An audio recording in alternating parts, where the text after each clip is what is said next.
പല ടൈപ്പ് ബിരിയാണി വെക്കുമെങ്കിലും ചെമ്മീൻ ബിരിയാണി വെക്കാൻ ഒരു പ്രത്യേക ആവശ്യമാണ് കേട്ടോ. ക്ലീൻ ചെയ്ത ചെമ്മീനിലേക്ക് ഉപ്പും മുളകും മഞ്ഞൾപ്പൊടിയും കൂടി ചേർത്ത് വെളിച്ചെണ്ണയിൽ ഫ്രൈ ചെയ്തെടുക്കണം.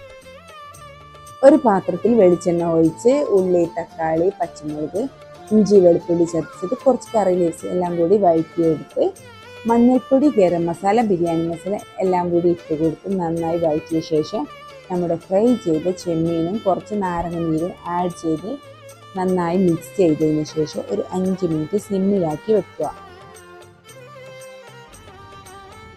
ഈ സമയം കൊണ്ട് നമുക്കൊരു പാത്രത്തിൽ നെയ്യ് ഒഴിച്ച് ഉള്ളിയും പട്ട, ഗ്രാമ്പും, ലീവ്സും ചേർത്ത് ഒന്ന് ചെറുതായി വഴറ്റിയ ശേഷം 2 കപ്പ് വെള്ളത്തിന് 1 കപ്പ് അരി എന്ന കണക്കിൽ തിളച്ച വെള്ളത്തിൽ അരി ഇട്ട് കൊടുക്കുക.